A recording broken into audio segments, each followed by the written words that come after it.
नमस्कार दोस्तों, आपका स्वागत है ममता हिंदी कहानियां चैनल में। यहाँ पर आपको मिलेंगी दिलचस्प और रोचक कहानियां जो आपको सोचने पर मजबूर कर देंगी। अगर आपको हमारी कहानियां पसंद आए तो वीडियो को लाइक करें, चैनल को सब्सक्राइब करें और अपने सुझाव कमेंट में जरूर दें।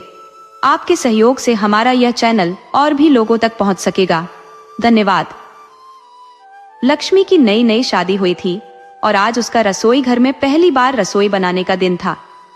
जब वह अपने ससुराल से विदा होकर आई थी तो उसकी सास ने उसे कल शाम को ही बता दिया था, बहू कल सुबह तुम्हारी पहली रसोई है। इसलिए लक्ष्मी अलसुबह ही उठ गई थी, स्नान कर लिया था और रसोई की तैयारियों में लग गई थी। उसने रात को ही अपने पति रमन से परिवार के लोगों की पसंद नापसंद के बारे में विस्तार से पूछ लिया था। लक्ष्मी के नाम में ही नहीं बल्कि उसके व्यक्तित्व में भी सौंदर्य, गुण और धैर्य झलकता था। उसने सुबह सुबह ही रसोई घर को व्यवस्थित कर लिया था और सबसे पहले मीठे पकवान की तैयारी शुरू की। उसने बेसन का हलवा बनाने का निर्णय लिया जो उसकी सास के हर खुशी के मौके पर बनता था और सबको पसंद आता था। ये जानकारी रमन ने उसे पहले ही दे दी थी। रसोई घर में एक खिड़की थी जो गली की ओर खुलती थी। वहां से ठंडी ठंडी हवा आ रही थी जिससे लक्ष्मी को गर्मी का एहसास कुछ कम हो गया था। सब्जियों को काटने के दौरान उसकी ननद उसकी मदद के लिए आ गई। उसने ननद से रसोई की जरूरी सामग्रियों के बारे में पूछा और फिर उसे विनम्रता से वापस भेज दिया।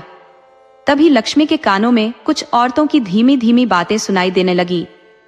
आवाज थोड़ी देर बाद और करीब आ गई तो लक्ष्मी को लगा कि शायद वे औरतें उसके ससुराल के बारे में ही चर्चा कर रही हैं।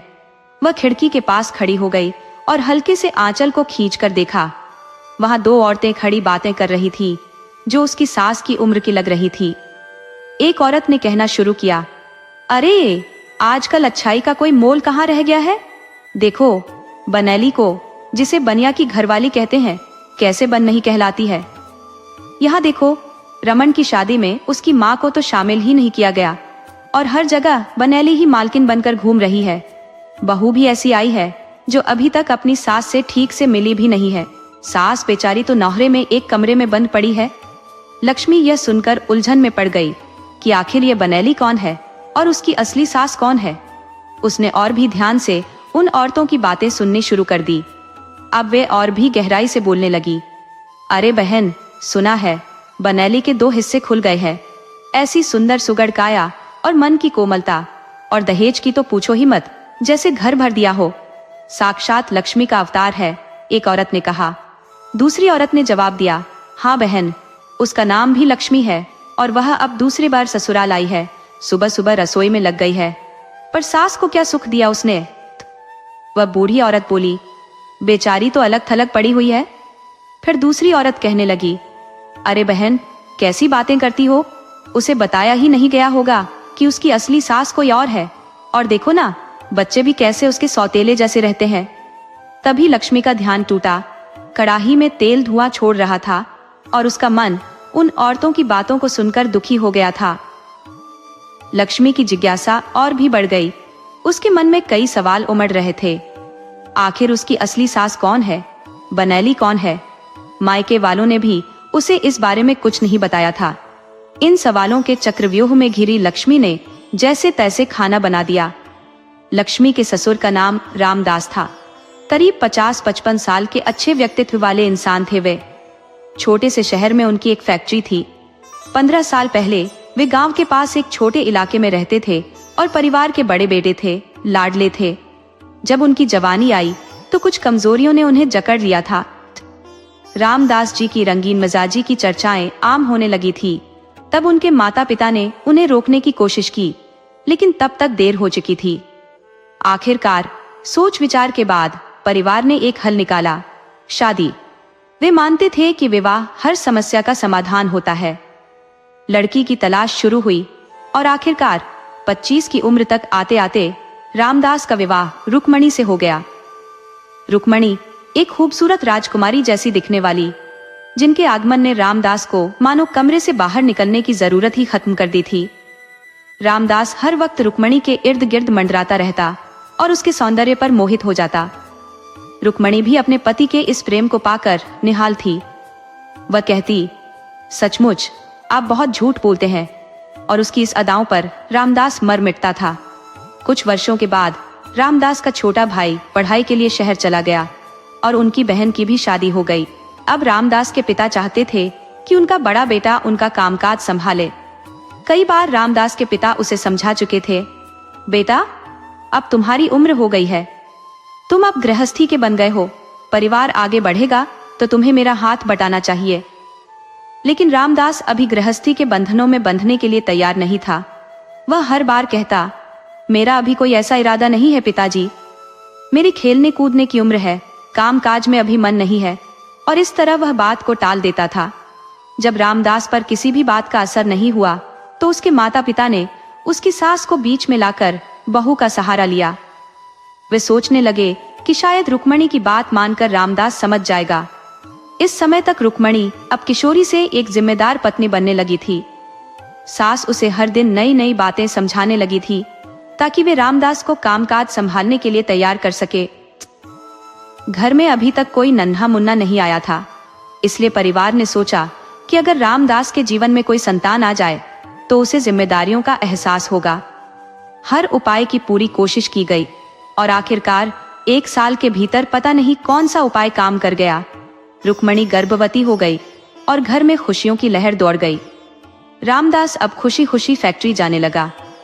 नियत समय पर बालक का जन्म हुआ और उसका जन्मोत्सव बड़े धूमधाम से मनाया गया। जिंदगी अपनी रफ्तार से आगे बढ़ने लगी। एक बेटी और एक बेटे ने परिवार को पूरा कर दिया। रामदास का भाई शहर में नौकरी पाकर वहीं बस गया और माता पिता धीरे धीरे उनके सुखी परिवार को देखकर स्वर्ग सिधार गए। रुक्मणी अब एक परिपक्व गृहिणी बन चुकी थी। उसकी सारी दुनिया अब घर गृहस्थी में ही समा गई थी। रमन, उनका बड़ा बेटा, अब स्कूल जाने लगा था और उससे छोटी बेटी मीना माता पिता दोनों की दुलारी थी। सबसे छोटा गगन अभी मात्र 2 साल का था। रामदास के बदलते व्यवहार ने रुक्मणी को बहुत बेचैन किया। उसने रामदास को समझाने की बहुत कोशिश की, लेकिन उसके स्वभाव में कोई फर्क नहीं आया। जो रामदास कभी 3 साल तक घर से बाहर कदम नहीं रखता था, आज वही उसकी बात पर ध्यान तक नहीं देता था। देर रात घर आना, कभी कभी बाहर ही खाना खा लेना, यहाँ तक कि कई बार तो रात भर घर न आना उसकी आदत बन गई थी। रुक्मणी ने एक दिन रामदास से कहा, सुनो जी, आज जल्दी आना, बाजार जाना है। तो रामदास ने बेरुखी से जवाब दिया, मुझे जल्दी आने की क्या जरूरत है, तुम अकेली भी तो जा सकती हो। रुक्मणी ने बच्चों की देखभाल की बात की तो वह कहने लगा, देखो बच्चे बड़े हो रहे हैं, कभी कभी मेरा भी थोड़ा ध्यान रखा करो तो मैं जल्दी आ सकता हूँ। रुक्मणी की बातें अब रामदास के लिए बेमानी हो गई थी। उसने दुखी मन से कहा, तुम्हें मेरी क्या जरूरत है, तुम्हारा तो सारा मन बाहर ही लगता है। यहाँ मैं घर में पिसती रहती हूँ और तुम लाट साहब बनकर बाहर घूमते रहते हो। इस तरह की शिकवा शिकायतों ने धीरे धीरे रुक्मणी और रामदास के बीच मनमुटाव पैदा कर दिया और छोटी छोटी बातों पर तकरारें झगड़ों में बदलने लगी। ये नहीं था कि रामदास बच्चों से प्यार नहीं करता था, वह उनके प्रति अपने सभी कर्तव्यों का पालन करता था, लेकिन रुक्मणी के प्रति उसकी अब पहले जैसी रुचि नहीं रही थी। 9 साल पहले वाली रुक्मणी और आज की रुक्मणी में जमीन आसमान का फर्क आ गया था। कभी नाजुक काया वाली रुक्मणी अब दोहरी काया की हो गई थी। गृहस्थी के बंधनों में उलझकर रुक्मणी के चेहरे की रौनक मंद पड़ गई थी। उसके स्वभाव में भी अब वह पहले जैसी मधुरता नहीं रही थी। हालांकि जब भी उसे मौका मिलता वह अपने संपूर्ण प्रेम का इजहार रामदास के प्रति करती और उसकी हर खुशी का ध्यान रखती। पर बीते 4-5 वर्षों में रामदास का ध्यान रुक्मणी से हटकर कहीं और ही लगा रहा था। इसका एक कारण था पिछले 3 वर्षों में 3 संतानों का आगमन और सास के गुजर जाने के बाद घर की सारी जिम्मेदारियों का रुक्मणी पर आ पड़ना। रुक्मणी ने महसूस किया कि रामदास उससे दूर जा रहा है। उसने कोशिश की कि उसे अपनी मुश्किलों और बच्चों की जरूरतों के बारे में बताकर अपनी ओर खींच सके, पर हर बार वह अनसुना कर दिया जाता।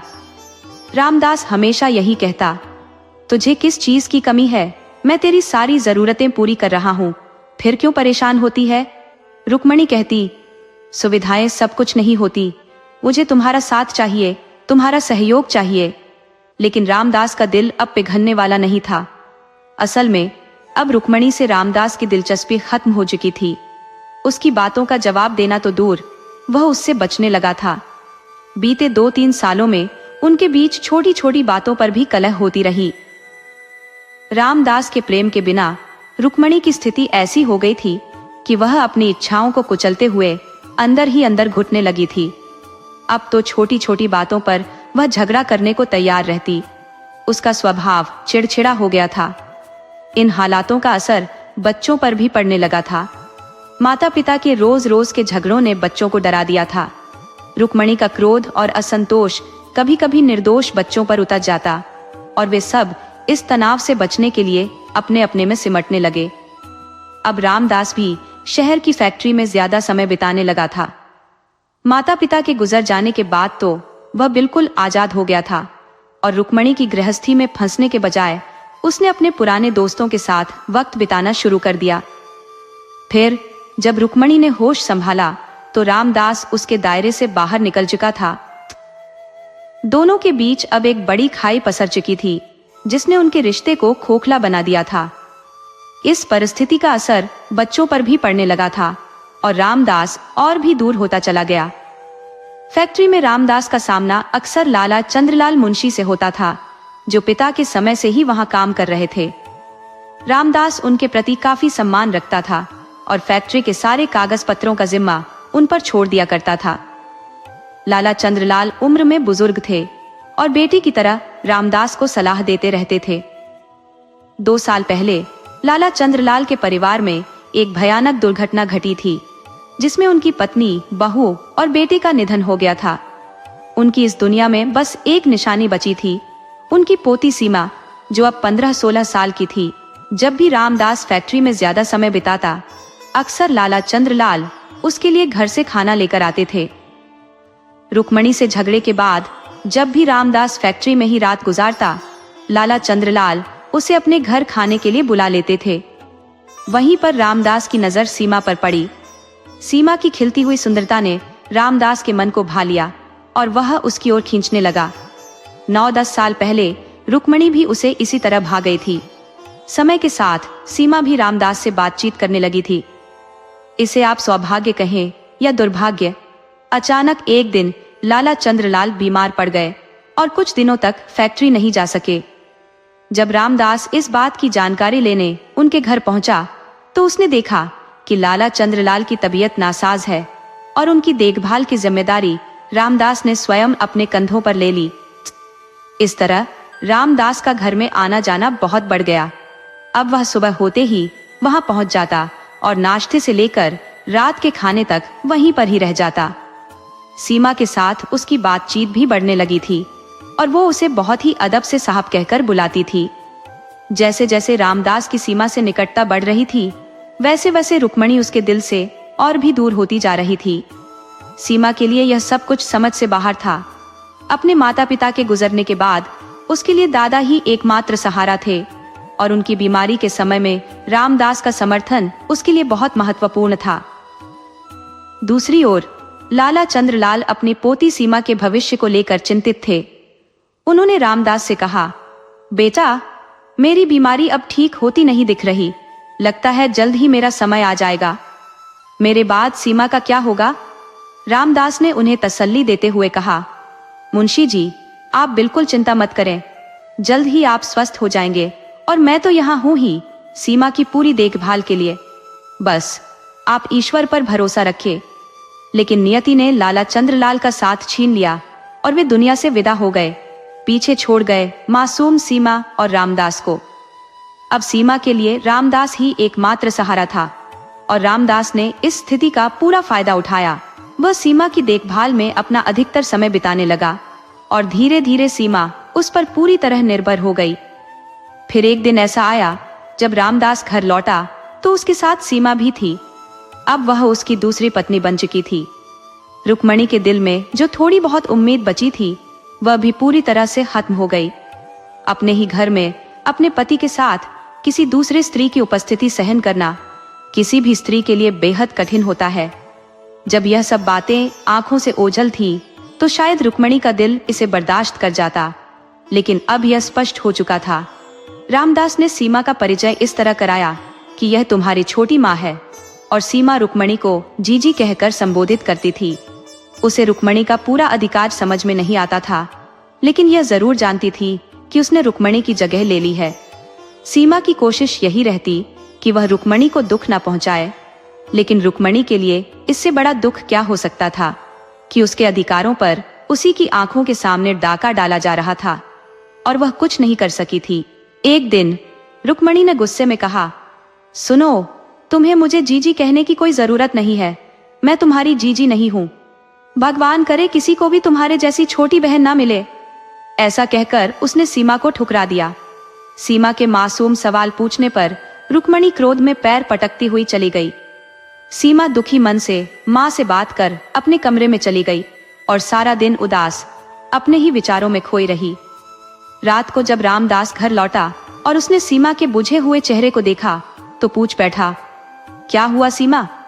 उसकी आंखों में आंसू भर आए और रोते रोते उसने रुक्मणी की सारी बातें रामदास को बता दी। रामदास सब कुछ समझता था, लेकिन अब उसके लिए सीमा अधिक अहमियत रखती थी। वह सीमा को अधिक तवज्जो देने लगा था। रामदास ने सीमा को सांत्वना देते हुए कहा, तुम्हें रुक्मणी की बातों की परवाह करने की कोई जरूरत नहीं है। तुम अपने काम से काम रखा करो।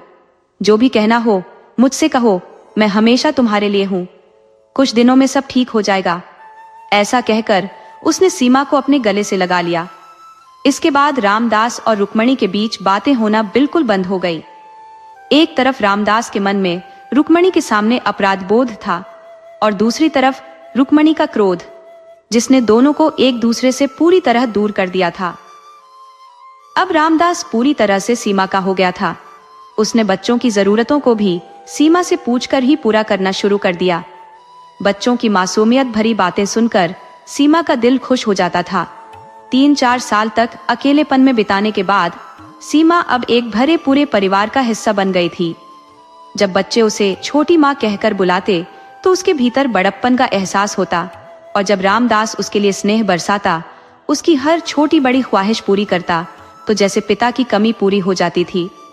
इस घर में एक अजीब सा रिश्ता पनप रहा था, जहां एक तरफ रामदास और सीमा का अपनापन था, वहीं दूसरी तरफ रुक्मणी की नफरत और दूरी बढ़ने लगी थी। रुक्मणी की यह नफरत बच्चों पर भी असर डालने लगी, क्योंकि वह अपने बच्चों को सीमा से दूर रखना चाहती थी। उसे डर था कि जैसे उसका पति उसे छोड़ चुका है, वैसे ही उसके बच्चे भी कहीं सीमा के प्यार के चलते उससे दूर ना हो जाएं। इन हालातों ने रुक्मणी को और भी अधिक चिड़चिड़ा बना दिया था, जबकि सीमा को इन घटनाओं का फायदा हुआ, क्योंकि बच्चों को अब रामदास और सीमा का अधिक प्यार और दुलार मिलने लगा था। 2 साल गुजरते गुजरते सीमा गर्भवती हो गई।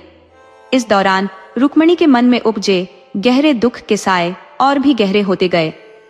वह अब दिल से मानने लगी थी कि समाज में रुक्मणी को ही पत्नी का दर्जा प्राप्त है, लेकिन घर के माहौल में अब सब कुछ बदल चुका था। जैसे जैसे समय बीत रहा था, सीमा ने रामदास के मन में रुक्मणी के खिलाफ धीरे धीरे संदेह के बीज बोने शुरू कर दिए। उसने रुक्मणी के खिलाफ बातें रामदास के कानों में भरनी शुरू कर दी। हालांकि रामदास ने अब तक रुक्मणी के साथ कोई दुर्व्यवहार नहीं किया था और वह अपने बच्चों को बहुत प्यार करता था, लेकिन सीमा के प्रति रुक्मणी के व्यवहार पर उसे खिन्नता होती थी। फिर भी वह सब कुछ अनदेखा कर दिया करता था। सीमा ने अब रामदास पर दबाव डालना शुरू कर दिया, ताकि वह रुक्मणी के अधिकार को कम करके उसके हिस्से में अधिक से अधिक प्रेम और महत्व दे सके। कि वे शहर जाने और वहीं घर स्थानांतरित होने का विचार धीरे धीरे सीमा के मन में गहराने लगा। वहां जाकर रामदास फैक्ट्री का संचालन भी सहजता से कर सकेगा और साथ ही उनका परिवार भी एकजुट रहेगा। सीमा का मानना था कि वहीं उनके आने वाले बच्चे का जन्म होगा और समाज उसे रामदास की पत्नी के रूप में मान्यता देगा। कई दिन की झिझक और अनिर्णय के बाद रामदास ने सीमा की बात मान ली और शीघ्र ही परिवार के साथ शहर में जाकर बस गया। शहर पहुंचने के पश्चात सीमा ने कोठी के पिछवाड़े में नौहरे का एक छोटा सा कमरा रुक्मणी को दे दिया, जबकि बच्चों को अपने साथ मुख्य कोठी में रख लिया। उसे इस बात का पूरा भान था कि रामदास अपने बच्चों से गहरा स्नेह करता है और बच्चों की उपस्थिति उसे और करीब लाएगी। बच्चों से उसका कोई बैर न था। दरअसल रुक्मणी की नफरत ही थी जिसने उसे बच्चों से दूर कर दिया था। प्रारंभिक दौर में सीमा ने रुक्मणी के प्रति छोटी बहन जैसा स्नेहिल व्यवहार रखा था, लेकिन धीरे धीरे उसने खुद को रुक्मणी की परिस्थितियों का दोषी मानना बंद कर दिया। उसके विचार में यदि रुक्मणी की दुर्दशा के लिए कोई जिम्मेदार था तो वह रामदास ही था। सीमा खुद अपनी स्थितियों के चलते इस जीवन में आ गई थी और रामदास व रुक्मणी के रिश्ते तो पहले से ही दरक चुके थे। अब सीमा के दिल में रुक्मणी के लिए विशेष कोई स्थान न था और उसने उसे अपने जीवन में एक गौण भूमिका तक सीमित कर दिया। रामदास ने भी घर के सारे फैसले सीमा के हाथों में सौंप दिए और वह अब पूरे घर में अपनी धाक के साथ शासन करने लगी थी। अब जो रमण 10 वर्ष का हो चुका था, उसने जीवन के कई पहलुओं को समझना शुरू कर दिया था। सीमा के व्यवहार से बच्चों में खुशी का भाव बना रहता था और वे माँ के प्यार की कमी अधिक महसूस नहीं करते थे। बच्चों ने भी रुक्मणी से दूरी बनाए रखी और पिता या सीमा के फैसलों पर कोई सवाल नहीं उठाया। यदा कदा वे माँ से मिलने उसके कमरे में जाते, लेकिन रुक्मणी का ठंडा और उखड़ा हुआ व्यवहार उन्हें अंदर तक चोट पहुंचाता था। समय बीतता गया और सीमा ने एक पुत्र को जन्म दिया जिसका नाम भावेश रखा गया। इस खुशी के मौके पर रामदास ने एक बड़ा समारोह आयोजित किया जिसमें नगर के सभी प्रतिष्ठित व्यक्तियों को बुलाया गया। इस महफिल में रुक्मणी की कहीं कोई चर्चा नहीं थी और समाज के समक्ष सीमा ही रामदास की पत्नी के रूप में प्रस्तुत थी। शहर में बसे हुए उन्हें 15 वर्ष बीत चुके थे। रमण ने BA की पढ़ाई पूरी कर पिता के साथ फैक्ट्री के कामकाज में हाथ बटाना शुरू कर दिया था, जो अब काफी विस्तृत हो चुका था। मीना की शादी हो चुकी थी और वह अपने ससुराल में सुखी जीवन बिता रही थी। गगन और भावेश अभी अपनी पढ़ाई कर रहे थे। भाई बहनों के बीच प्रेम की डोर इतनी मजबूत थी कि सौतेलेपन का कहीं कोई आभास नहीं होता था। रमण की शादी लक्ष्मी से हो चुकी थी और लक्ष्मी अपनी सास सीमा की सेवा में लगी थी। उसके मन में सुबह की बातचीत को लेकर कई सवाल उमड़ घुमड़ रहे थे, लेकिन उसने अपनी समझदारी का परिचय देते हुए तत्काल कुछ न पूछने का निर्णय लिया। लक्ष्मी एक समझदार और शिक्षित महिला थी जो परिस्थितियों को भली भांति समझने के बाद ही कोई कदम उठाना चाहती थी।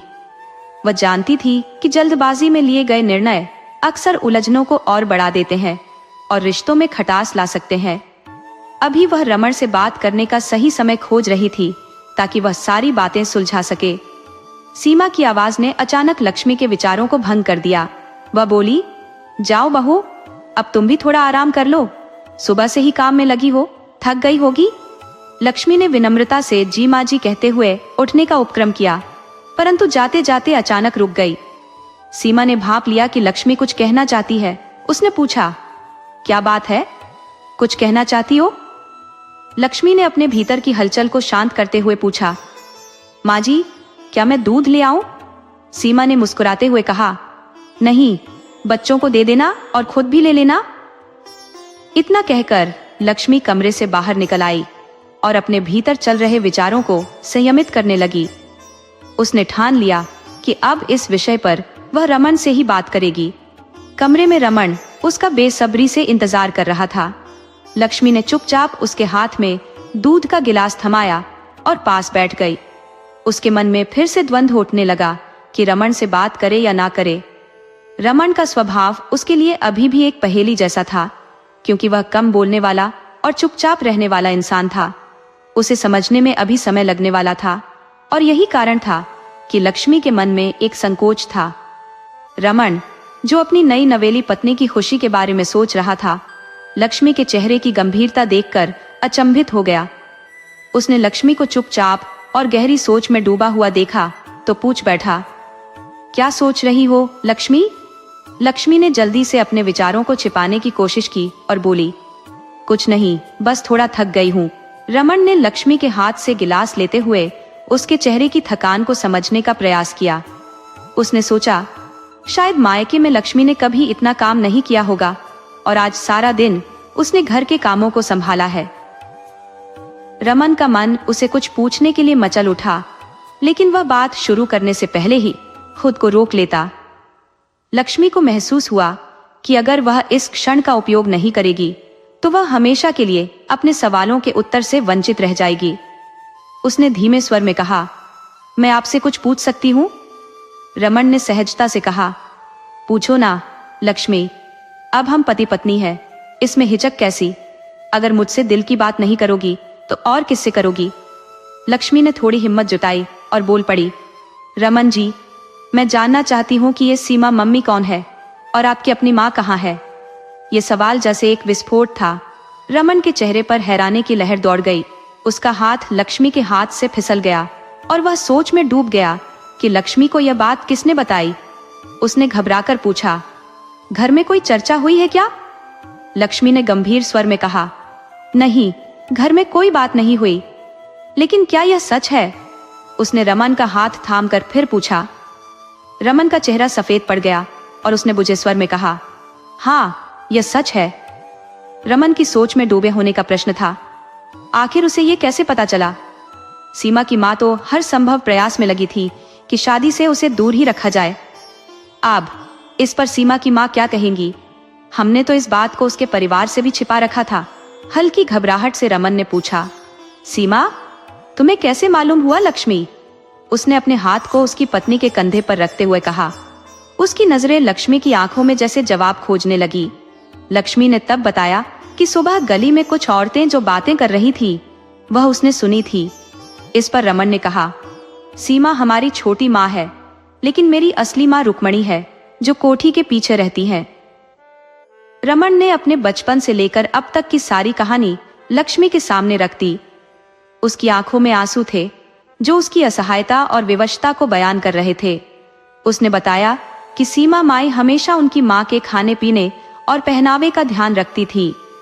बचपन में कभी पढ़ाई का बहाना बनाकर उन्हें माँ से दूर रखा गया, तो कभी माँ की मानसिक स्थिति का हवाला देकर उन्हें अलग रखा गया।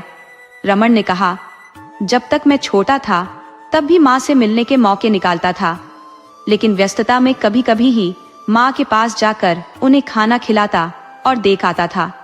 लक्ष्मी ने आश्चर्य से रमन को देखा, जैसे वह किसी अनहोनी को देख रही हो। उसने कहा, रमन जी, कैसे कोई अपनी ही माँ के साथ ऐसा कर सकता है? तुम्हारे पिता ने तुम्हारी माँ के साथ अन्याय किया और तुम भी कभी विरोध नहीं कर पाए। तब तुम छोटे थे, पर अब तुम समर्थ हो। आज तुम्हारी क्या मजबूरी है? उसकी आवाज में दुख के साथ क्रोध भी था। रमन ने गहरी सांस लेते हुए कहा, लक्ष्मी, घर का माहौल तुम नहीं जानती। छोटी माँ इस घर की मालकिन है। जो वह सही समझती है वही होता है। हम उनके सामने कुछ नहीं कह सकते। इंदिरा ने एक थके हुए और लाचार स्वर में कहा। तो लक्ष्मी बोली, पर क्या तुमने कभी घर में यह बात उठाई कि तुम अपनी माँ को अपने साथ रखना चाहती हो? आखिर तुम घर के बड़े बेटे हो, इतना हक तो तुम्हारा होगा ही। लक्ष्मी का यह सवाल सुनकर रमन ने जवाब दिया, नहीं, फैक्ट्री और ये घर दोनों पापा के नाम पर है। सीमा माई ने ही बचपन से हमारा ख्याल रखा है। हम तीनों भाई बहनों को माँ का प्यार दिया है। हम उन्हें कैसे नाराज कर सकते हैं? और अगर पापा भी नाराज हो गए तो? रमन ने अपने विचार और अपनी मजबूरियां लक्ष्मी के सामने रख दी। और मम्मी तो वैसे भी मानसिक रूप से अस्थिर है। लक्ष्मी ने गहरी सांस लेते हुए कहा, रमन, वो तुम्हारी सगी माँ है और उनकी इस हालत के लिए जिम्मेदार कौन है, क्या तुम नहीं जानते? रमन स्तब्ध होकर लक्ष्मी को देखने लगा और बोला, लेकिन लक्ष्मी, मेरे हाथ में क्या है? अगर छोटी माँ और पापा नाराज हो गए तो हम दोनों का नुकसान हो सकता है। उसकी आंखों में छिपा हुआ डर अब साफ साफ लक्ष्मी के सामने आ गया था। लक्ष्मी उसकी चिंता को समझते हुए बोली, ये कोई नुकसान नहीं होगा रमन जी। वह सोचते हुए बोली, तुम चिंता क्यों कर रहे हो? मैं इस घर की बहू हूँ और सब कुछ संभाल लूंगी। किसी को नाराज नहीं होने दूंगी और मम्मी जी भी धीरे धीरे ठीक हो जाएंगी। मुझे बस तुम्हारा साथ चाहिए।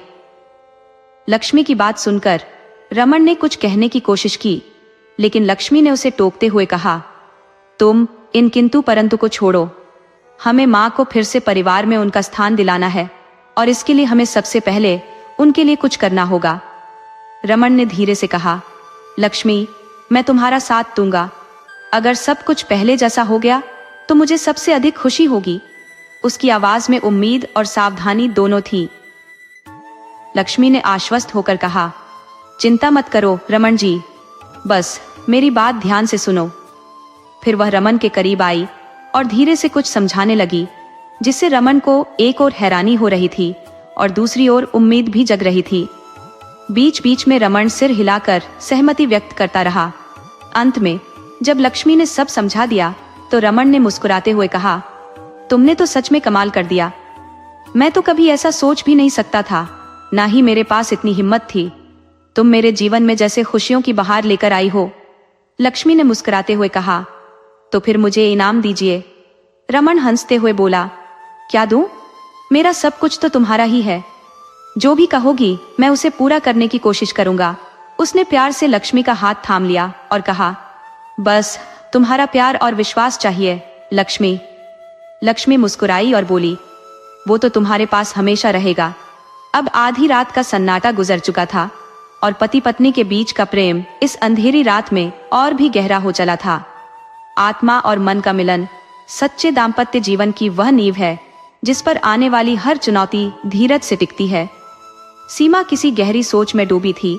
तभी रमन हड़बड़ाते हुए आया और बोला, छोटी माँ, मम्मी की तबीयत बहुत खराब है।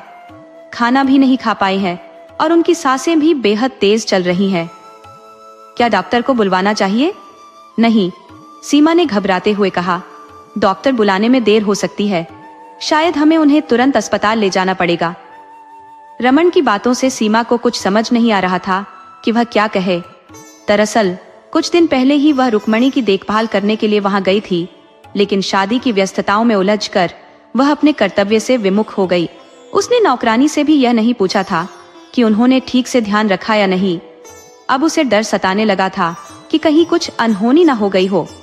उसने खुद से सवाल किया कि कहीं रमन और बच्चों की नजरों में वह गिर न जाए, और सबसे बड़ा डर यह था कि कहीं रामदास ने उसे गलत समझ लिया तो। इस समय बहू घर पर है, पता नहीं उसे क्या क्या खबर लगी होगी। और रमन, वह भी अब बदला बदला सा लग रहा था। सीमा, चलो डॉक्टर के पास चलते हैं, रमन बोला। सीमा खुद को समेटते हुए बोली, शादी के कामों में मैं उनका सही से ध्यान नहीं रख पाई। नौकर तो तुम जानते ही हो, वे कभी ढंग से काम नहीं करते। मैं भी साथ चलती हूँ। तुम्हारे पापा तो फैक्ट्री चले गए हैं। अस्पताल के बाहर डॉक्टर के कमरे के सामने सीमा बेचैनी से बेंच पर बैठी थी। रमन और लक्ष्मी रुक्मणी के साथ अंदर थे। उसके दिमाग में बहुत से सवाल उमड़ रहे थे। सुबह जो कुछ हुआ वह अब तक उसे पूरी तरह समझ नहीं आया था। उसे रमन से बात करने का मौका भी नहीं मिला था और अब एक और परेशानी उसके सिर पर आ खड़ी हुई थी। सुबह जहां वह बेहद खुश और संतुष्ट महसूस कर रही थी, अब वही चिंता और घबराहट उसके दिल में घर कर चुकी थी। बीते 20 सालों से जिस साम्राज्य का सुख वह अकेले भोग रही थी, उसे अब बिखरने का डर सताने लगा था। उसने सोचा कि जैसे ही मौका मिलेगा वह रमन से बात करेगी और यह पता लगाएगी कि उसने लक्ष्मी को क्या क्या बताया है। वह अपने विचारों में उलझी ही थी कि रमन बाहर आ गया। सीमा ने उसकी ओर देखा और घबराहट भरे स्वर में पूछा, कैसी हैं जीजी? उसकी आवाज में घबराहट सिर्फ रुक्मणी के लिए नहीं थी, बल्कि आने वाले कल की चिंता भी उसकी धड़कनों में घुली हुई थी। रमन सीमा की यह चिंता समझ गया था। उसने कहा, मम्मी की हालत कुछ खास अच्छी नहीं है छोटी माँ। उसकी आवाज में गहरा पश्चाताप और लाचारी झलक रही थी। मुझे कुछ कहना था। सीमा ने कुछ बोलने की कोशिश की, लेकिन रमन ने उसे बीच में ही रोकते हुए कहा, नहीं छोटी माँ, आपकी कोई गलती नहीं है। आपने हमेशा हम सबको अच्छे से संभाला है। असल गलती मेरी है। मुझे मम्मी का ठीक से ध्यान रखना चाहिए था। रमन की दिलासा भरी बातें सुनकर सीमा को थोड़ी राहत जरूर मिली, पर अंदर की बेचैनी अभी भी पूरी तरह शांत नहीं हो पाई थी। सच तो यह था कि शादी से कुछ दिन पहले ही रमन की छोटी बहन मीना आई थी और लक्ष्मी के आने से एक दिन पहले ही वह अपने ससुराल लौट गई थी। उन्हीं दिनों मीना ने रुक्मणी की देखभाल की थी। रमन उन दिनों कई बार माँ के आशीर्वाद के लिए गया था। उसकी माँ शांत थी और बेटी मीना के हाथों में कुछ थमा दिया था। मीना की शादी के बाद से ही जब भी वह आती, उसकी कोशिश रहती कि माँ के साथ समय बिताए। भले ही सीमा का अब भी आदर करती थी। सीमा ने इस बात को महसूस किया था, लेकिन मीना ने उसे कभी कुछ नहीं कहा। मीना पहले भी आती थी और हमेशा से ही वह सीमा का मान सम्मान करती रही थी। रमन के व्यवहार में भी सीमा ने कोई बदलाव महसूस नहीं किया था, जिससे उसे एक प्रकार की संतुष्टि मिली थी। छोटी माँ, मैं आपको घर छोड़ देता हूँ, आप काफी थक गई होंगी, रमन ने कहा। सीमा ने उसे रुकते हुए कहा, रमन, मुझे तुमसे कुछ पूछना है। सीमा के दिल में बेचैनी थी। रमन ने कहा, हाँ छोटी माँ, पूछिए क्या पूछना है। सीमा ने फिर हिम्मत करते हुए कहा, रमन, क्या तुमने लक्ष्मी को यह बताया है कि मैं तुम्हारी सौतेली माँ हूँ और रुक्मणी जीजी तुम्हारी सगी माँ है? और क्या तुमने उसे और कुछ बताया है? सीमा ने बेचैन मन से रमन से यह सवाल किया, पर तभी पवन कुछ कहने ही वाला था कि लक्ष्मी आ गई और रमन चुप हो गया। लक्ष्मी ने एक पर्ची देते हुए कहा, ये दवाइयां हैं, और फिर चुप हो गई। रमन दवाइयां लेने चला गया और सीमा के मन में बेचैनी की लहर फिर से उठने लगी।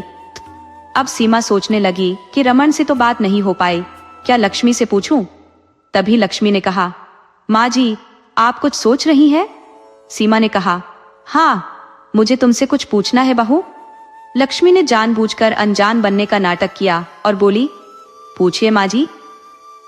सीमा ने साहस जुटाते हुए पूछा, लक्ष्मी, क्या रमन ने तुम्हें मेरे बारे में कुछ बताया है?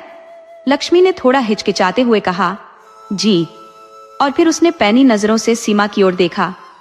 सीमा ने बात बदलते हुए पूछा, रुक्मणी दीदी की तबीयत अब कैसी है? क्या मैं उन्हें देख आऊं? लक्ष्मी बोली, नहीं, वे अभी ठीक नहीं है और सो रही है, दवाइयों का असर है, आप चाहें तो दूर से देख सकती है। सीमा ने झिझकते हुए कहा, नहीं, अगर वे सो रही हैं तो बाद में देख लूंगी।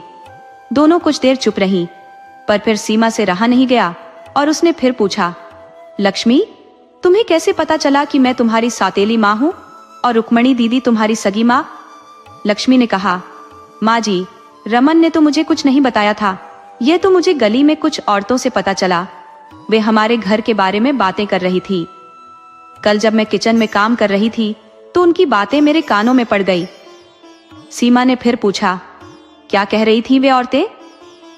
लक्ष्मी ने उन औरतों की बातचीत को थोड़ा घुमा फिराकर सीमा के सामने रख दिया और सच्चाई को उसी तरीके से प्रस्तुत किया जैसे उसने सुना था। लक्ष्मी की बात सुनकर सीमा ने गहरी सांस ली और धीरे से बोली, बहू, मैं तुम्हें क्या बताऊं, रुक्मणी दीदी को कभी कभी मानसिक रोग के द्वारे पड़ते हैं, इसलिए उन्हें कोठी के पीछे के कमरे में रखा गया है। उस वक्त वह खुद को या किसी और को भी नुकसान पहुंचा सकती है। बहू, तुम मेरे बारे में गलत मत सोचना। अगर मैं रुक्मणी जीजी के साथ रहती तो मीना और गगन को अपने बच्चों की तरह कैसे पाल पाती। रमन और मैंने हमेशा मीना और गगन को अपने बच्चों जैसा ही माना। मेरा भाग्य ही ऐसा है बहू कि रुक्मणी जीजी जब से हमारे घर आई तब से उनकी मानसिक स्थिति बिगड़ने लगी। पहले वह सिर्फ मानसिक रूप से थोड़ी अस्थिर और चिड़चिड़ी थी, पर बाद में उनका हाल और भी खराब हो गया। सीमा अपनी सफाई देती रही, मानो उसे एक ही सांस में सब कुछ कह देना हो। लक्ष्मी ने देखा कि सीमा की आंखें नम हो गई थी। वह उठकर दूर एक बेंच पर जाकर बैठ गई और अपने चेहरे को अपने हाथों से ढक लिया। सीमा को यह तसल्ली थी कि रमन ने अभी तक लक्ष्मी को सब कुछ नहीं बताया था। लक्ष्मी को ऐसा लगा कि शायद सीमा की सच्चाई अब सामने आ रही थी, इसलिए वह अपने भाग्य को कोस रही थी। तभी रमन दवाइयां लेकर वापस आ गया। उसी समय दूसरी ओर से रामदास जी, गगन और भावेश भी आते हुए दिखाई दिए। सीमा चुपचाप बैठी रही और रमन ने अपने पिता को माँ की तबीयत के बारे में बताया। लक्ष्मी डॉक्टर के कमरे के बाहर बैठी सुबह की घटनाओं के बारे में सोच रही थी, जबकि डॉक्टर रुक्मणी जी का चेकअप कर रहे थे। रमन और लक्ष्मी जब रुक्मणी के कमरे में पहुंचे तो उन्होंने देखा कि वह एक छोटा सा पुराना कमरा था। रुक्मणी चारपाई पर लेटी हुई थी। कमरा लंबे समय से साफ नहीं हुआ था और दीवारों पर पुरानी परतें छड़ी थी। लक्ष्मी ने पूछा, मम्मी जी कैसी हैं? उनकी सास बेहद कमजोर और अस्त व्यस्त स्थिति में थी। उन्हें देखकर लग रहा था कि उन्होंने कई दिनों से खुद पर ध्यान नहीं दिया था। रुक्मणी देवी की उम्र करीब 45-50 साल के आसपास थी। अपने समय में वह बेहद सुंदर रही होंगी, लेकिन उम्र की क्रूरता ने उनके शरीर को थका दिया था। उनके बाल उलझे हुए थे, चेहरे पर झुर्रियां थी और वह एक पुरानी चादर ओढ़े लेटी थी। ऐसा लग रहा था जैसे मीना के जाने के बाद किसी ने उनकी ओर ध्यान नहीं दिया। जब रुक्मणी ने रमन और लक्ष्मी को देखा तो वह उठने की कोशिश करने लगी, पर कमजोर शरीर उन्हें उठने नहीं दे रहा था।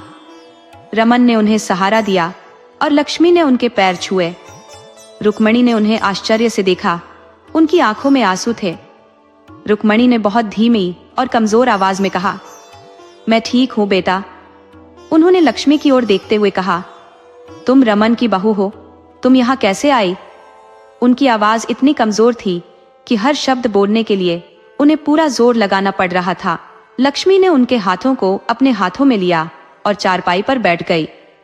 रुक्मणी के पैरों के पास बैठकर लक्ष्मी ने उन्हें दिलासा दिया और कहा, मम्मी जी, आप चिंता मत कीजिए, अब आपकी बहू आ गई है और मैं आपको किसी भी तकलीफ या परेशानी से दूर रखूंगी। इस पर रुक्मणी की आंखें नम हो गई और वे भावुक होकर बोली, बहू, जवानी तो दुखों में ही गुजर गई, अब बुढ़ापे में सुख का क्या मोल? रमन ने लक्ष्मी से कहा, चलो लक्ष्मी, हम मम्मी जी को अस्पताल लेकर चलते हैं। मैं बाहर सबको सूचित करता हूँ, तब तक तुम मम्मी जी के कपड़े वगैरह तैयार कर दो। रमन बाहर चला गया और लक्ष्मी रुक्मणी के पास बैठ गई। वह उनसे कहने लगी, मम्मी जी, ऐसा लगता है जैसे आपने अपने जीवन से पूरी तरह निराशा महसूस कर ली है। रुक्मणी ने गहरी सांस लेकर कहा, अब इस जीवन में रखा ही क्या है? पति और बच्चे सभी पराये से लगने लगे हैं, अपना तो कोई नहीं बचा। अब तो बस मौत ही राहत दे सकती है। इस अकेलेपन से अब और सहन नहीं होता। इस कमरे में पड़े पड़े बरसों बीत गए, बाहरी दुनिया को देखे मानो युग बीत गए हों। रुक्मणी की लंबी बातें सुनते सुनते उन्हें खांसी आ गई। लक्ष्मी ने उनके पीठ और सीने पर हाथ फेरते हुए उन्हें आराम देने की कोशिश की, फिर उन्हें पानी पिलाया। थोड़ी देर बाद लक्ष्मी ने उन्हें भोजन करने का आग्रह किया और धीरे धीरे उनके मुंह में छोटे छोटे निवाले रखने लगी। कुछ निवाले खाने के बाद रुक्मणी ने मना कर दिया और लेटने लगी। लक्ष्मी ने उन्हें सहारा देकर बिस्तर पर लेटाया। थोड़ा आराम मिलने पर रुक्मणी फिर से बोलने लगी, जैसे वर्षों की चुप्पी आज टूट गई हो, मानो उनके दिल की सारी बातें आज बाहर आनी हो जो अब तक दबे पड़ी थी। रुक्मणी ने उदास स्वर में कहा, बहू, यह अकेलापन जैसे जान ही लेने को आता है, कुछ भी मन को नहीं भाता। बस भगवान से यही प्रार्थना है कि वह मुझे उठा ले। लक्ष्मी ने उनके हाथ को सहलाते हुए जवाब दिया, मम्मी जी, ऐसा नहीं कहते। अगर बुरे दिन है तो अच्छे भी लौटेंगे। आपके पुराने सुखद दिन भी फिर से आएंगे। अब मैं यहाँ हूँ और मुझे भी तो अपने पति की जननी के साथ रहने का अधिकार है ना? थोड़ा हंसते हुए रुक्मणी ने पूछा, एक बात बता बहू। लक्ष्मी ने जिज्ञासु होते हुए कहा, क्या मम्मी जी? रुक्मणी ने मुस्कुराते हुए कहा, तूने रमन पर क्या जादू कर दिया? वह डॉक्टर को बुलाने चला गया। वो तो कभी सीमा की इजाजत के बिना एक गोली भी नहीं लाता था। लक्ष्मी ने मुस्कुराते हुए कहा, मम्मी जी, सुबह का भूला शाम को घर आ जाए तो उसे भूला नहीं कहते। इतना सुनते ही रुक्मणी चुप हो गई। तभी रमन आ गया और दोनों ने मिलकर रुक्मणी को सहारा दिया, फिर उन्हें अस्पताल लेकर गए। रामदास, सीमा, गगन और भावेश सभी उन्हें देखने के लिए कमरे में गए, पर दवाइयों के असर के कारण रुक्मणी गहरी नींद में थी। उनके चेहरे पर एक अजीब सी मुर्दनी थी। जब रामदास की नजर रुक्मणी पर पड़ी तो वह हक्का बक्का रह गए। सालों से उन्होंने रुक्मणी को देखा ही नहीं था। लगभग 60 की उम्र में भी वह खुद तंदुरुस्त और प्रभावशाली लग रहे थे, लेकिन उनसे कुछ साल छोटी रुक्मणी बुरी तरह बूढ़ा गई थी। उनका चेहरा झुर्रियों से भर चुका था, बाल सफेद हो गए थे और शरीर इतना कमजोर हो गया था कि मानो हड्डियों का ढांचा मात्र रह गया हो। रामदास को अपनी पुरानी यादें ताजा हो गई, जब रुक्मणी के बिना वे एक पल भी नहीं रह पाते थे। अब वह वही रुक्मणी नहीं थी जिनके लिए उन्होंने कभी घर नहीं छोड़ा था।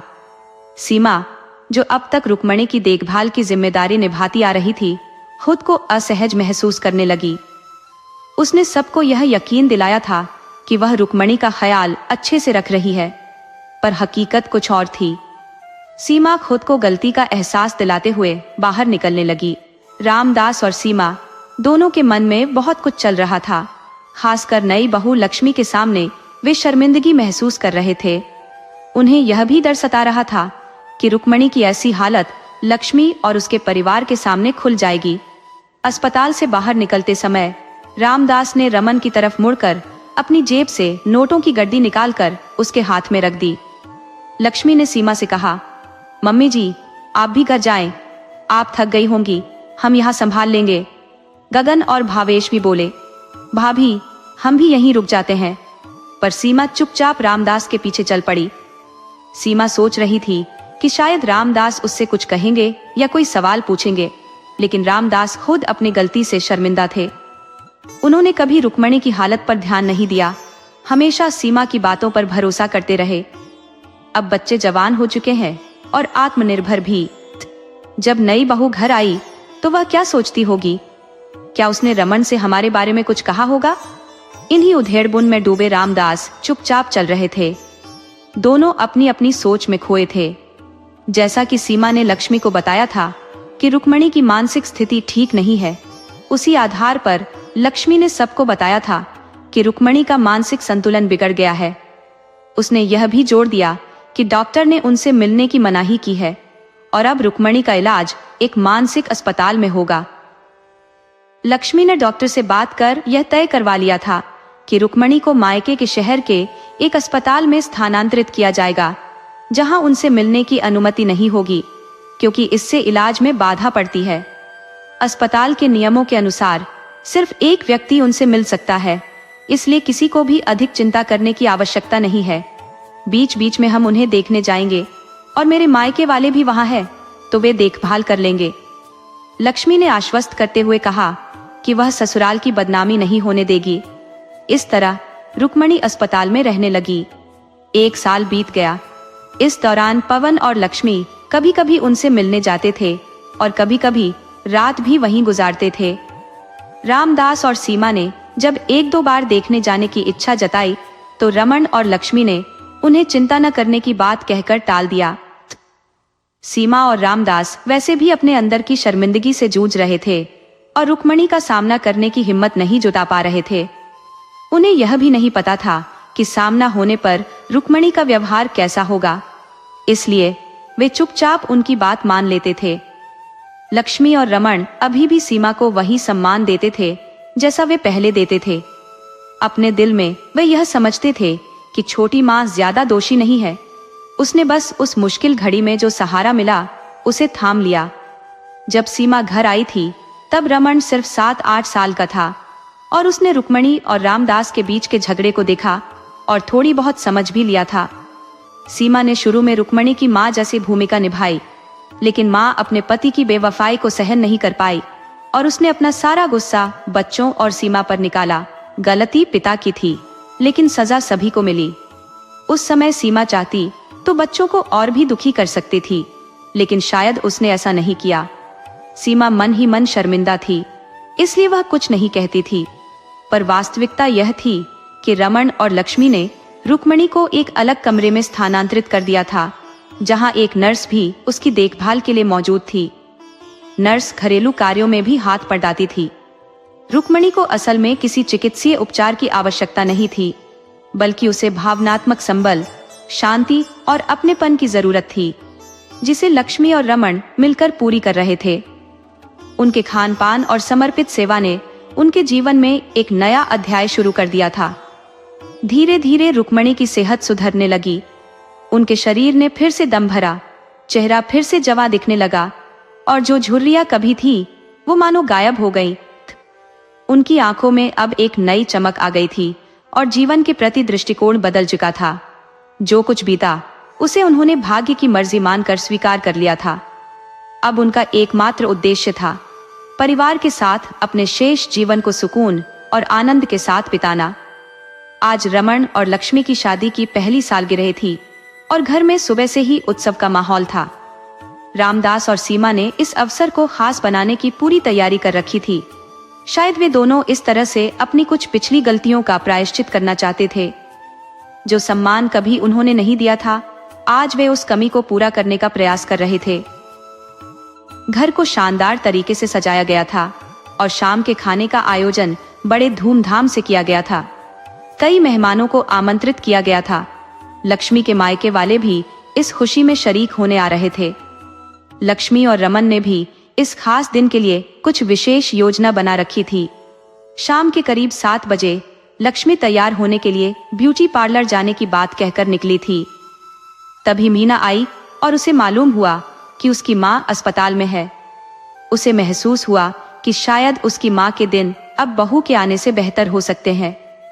तभी उसने देखा कि लक्ष्मी आ रही थी और उसके साथ एक प्रभावशाली महिला भी थी। सभी की निगाहें उस महिला पर टिक गई, खासकर लक्ष्मी के मायके वाले जो पहले से ही आ चुके थे। सबके मन में यही सवाल था, लक्ष्मी के साथ यह महिला कौन है? जब वे दोनों नजदीक आई तो सीमा और रामदास भी आश्चर्य से देखते रह गए, क्योंकि यह वही रुक्मणी थी। दोनों के मुंह से एक साथ विस्मय भरा स्वर निकला, रुक्मणी जी, सीमा ने कहा, और रामदास के होंठों से भी वही नाम पिसला। रुक्मणी मुस्कुराई और उन्होंने स्नेह से सीमा के गालों पर हल्के से थपथपाया। यह स्पर्श जैसे सीमा के मन को आश्वस्त कर गया कि रुक्मणी ने उसे दिल से माफ कर दिया है। तुरंत ही सीमा उनके चरणों में झुक गई और आंखों में आंसू ले बोली, मुझे माफ कर दीजिए जीजी, मैंने आपके साथ बहुत अन्याय किया। रुक्मणी ने उसे उठाया और गले से लगा लिया। वे बोली, तुमसे कोई भूल नहीं हुई है सीमा, तुमने मेरे बच्चों को कभी सौतेले नहीं समझा, हमेशा माँ की तरह प्यार दिया, दुलार किया। सबसे बड़ी बात तो ये है कि तुमने लक्ष्मी जैसी बहू को इस घर में लाकर मेरा जीवन फिर से सार्थक बना दिया। तुम्हारी कोई बड़ी गलती नहीं थी, तुम तो खुद एक बच्ची थी उस समय। रामदास अपने के पर बेहद लज्जित थे। उन्होंने अपने दोनों हाथ जोड़कर रुक्मणी के सामने झुका दिए और बोले, मैं अपने कर्मों पर अत्यधिक शर्मिंदा हूँ रुक्मणी, मैंने तुम्हारे साथ बहुत अन्याय किया, मुझे माफ कर दो, शायद मैं माफी के लायक भी नहीं हूँ। रुक्मणी ने उन्हें शांत कराते हुए कहा, जो बीत गया उसे भुला दीजिए। आपने जो किया वह माफी के योग्य तो नहीं, पर आपने इस घर में बच्चों को कभी किसी कमी का एहसास नहीं होने दिया। सीमा ने उनका भरपूर ख्याल रखा। मैं आपको आपकी गलतियों के लिए माफ करती हूँ। फिर उन्होंने लक्ष्मी की ओर मुड़कर कहा, मेरी बहू नाम की ही लक्ष्मी नहीं बल्कि असल में लक्ष्मी है।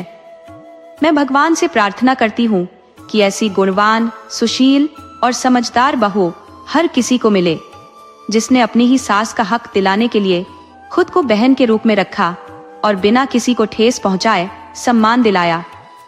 रुक्मणी ने लक्ष्मी को गले से लगा लिया। मीना और सीमा दोनों तरफ से लक्ष्मी को गले लगाने के लिए आगे बढ़ी। रामदास ने भी रमन को गले लगा लिया। गगन और भावेश ने रुक्मणी के चरणों में शीश नवाया और चारों ओर खुशियों का माहौल था। आज रुक्मणी को वही सम्मान मिला जो उनके पहले था। सीमा ने उन्हें बड़ी बहन की तरह अपनाया, जैसे उन्होंने शुरू में किया था, और अब वह सब कर रही थी जो उन्हें पहले करना चाहिए था। उन्होंने रुक्मणी को दिल से अपनी बड़ी बहन मान लिया।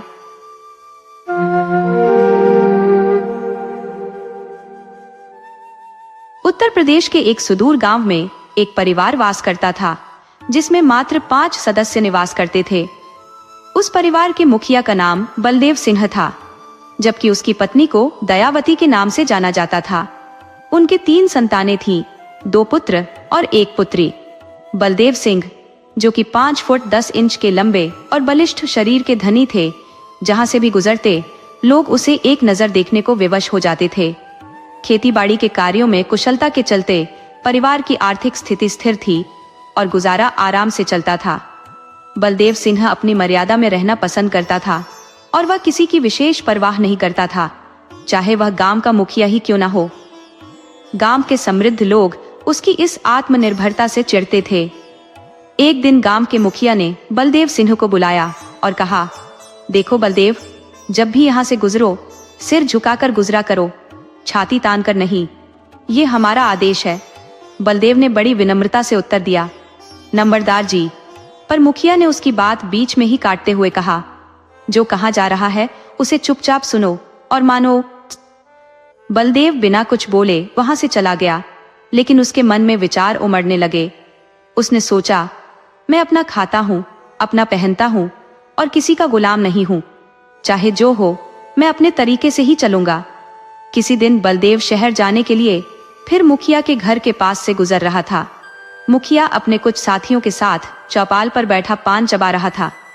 जैसे ही उसने बलदेव को देखा, उसके भीतर गुस्से की लहर दौड़ गई। कारण? बलदेव अपने खादी के कुर्ते, सफेद पाजामे, सफेद पगड़ी और काले जूतों में मस्त चाल चलता हुआ वहां से निकल रहा था। मुखिया को उसकी यह बेफिक्र चाल बिल्कुल नागवार गुजरी, मगर उस वक्त वह कुछ कह न सका। अंदर ही अंदर मुखिया बलदेव को अपना शत्रु मानने लगा था। वह नहीं चाहता था कि कोई उसके सामने सिर उठाकर जी सके। मुखिया ने बलदेव को सबक सिखाने के कई प्रयास किए, लेकिन असफल रहा। अंततः उसने निश्चय किया कि जड़ ही खत्म कर दी जाए, ताकि ना रहेगा बांस, न बजेगी बांसुरी।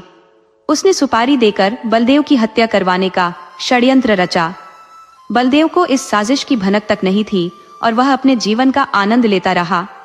एक रात जब सब लोग गहरी नींद में थे, तकरीबन 10 नकाबपोश लोग बलदेव के घर में घुसे। उन्होंने तीखे हथियार से बलदेव पर हमला किया, जिससे उसकी वहीं मौत हो गई।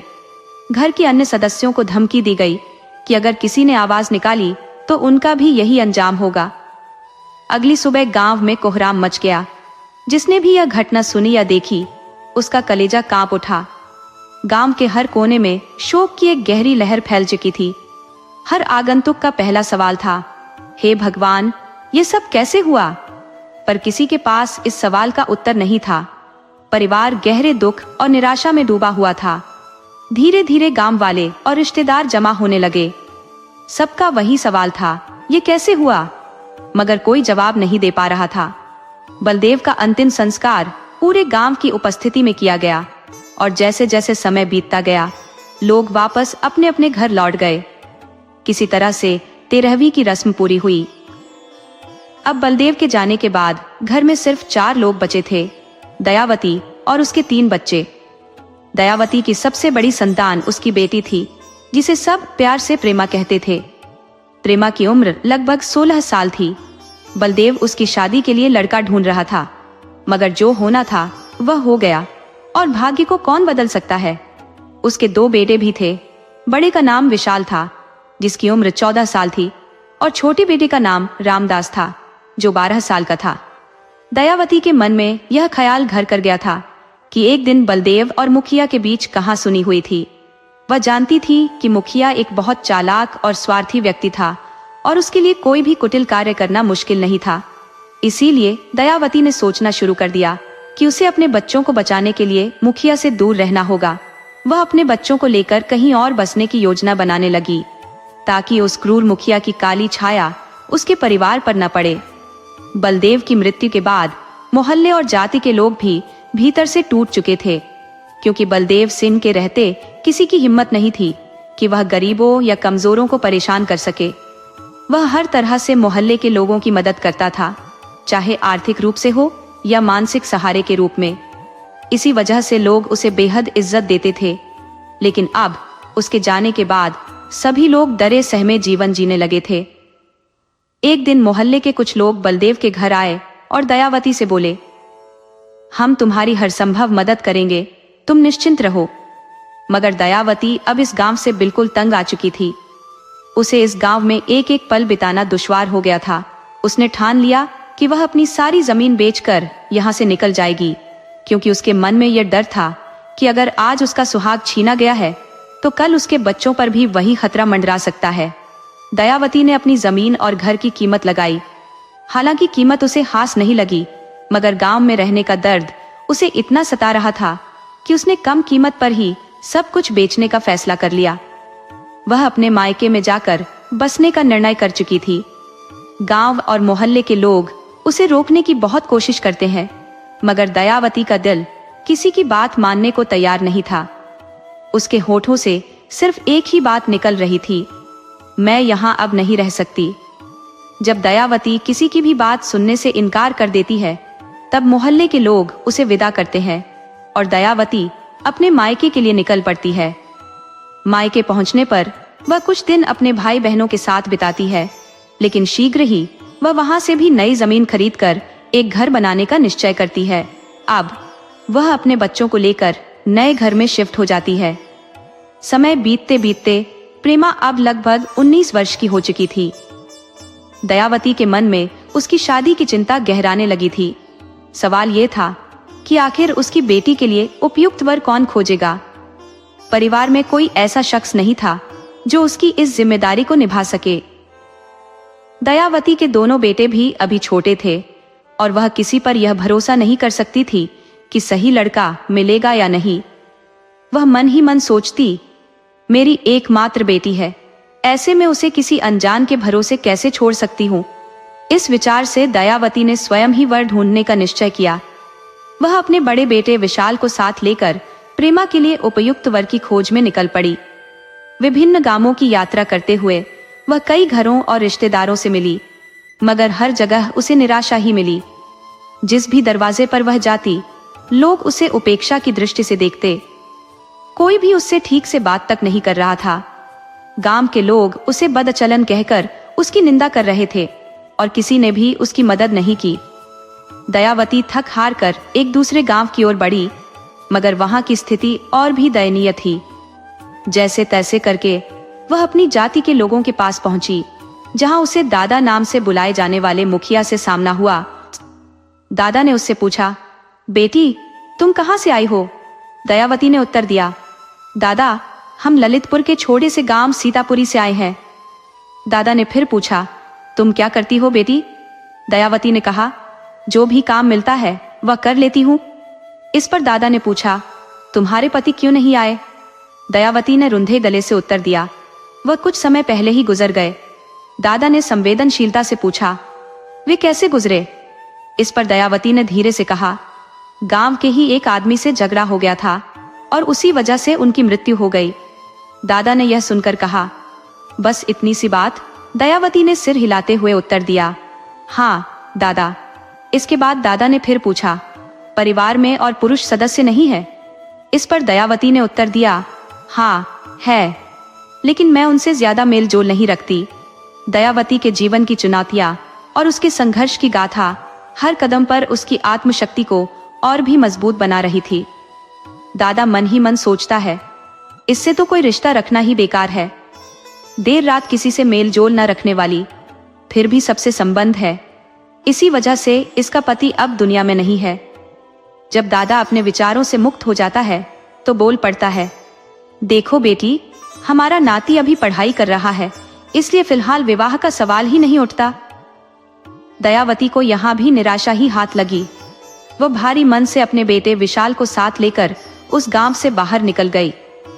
गांव की सीमा पर पहुंचते ही वे दोनों एक पेड़ के नीचे उदास होकर बैठ गए। अब उनके मन में कहीं और जाने की हिम्मत नहीं बची थी। तभी विशाल ने माँ से पूछा, माँ, ये लोग हमें ऐसे क्यों घूर रहे थे? दयावती ने गहरी सांस लेते हुए जवाब दिया, बेटा, ये लोग यही सोच रहे हैं कि मैं बदचलन हूँ। विशाल ने उत्सुकता से पूछा, माँ, बदचलन का क्या मतलब होता है? दयावती ने सिर झुकाकर कहा, बेटा, बदचलन उसे कहते हैं जो समाज के सही रास्ते से भटक जाता है। विशाल ने थोड़ा आश्चर्य जताते हुए कहा, माँ, लेकिन इन्हें कैसे पता चला कि तुम बदचलन हो?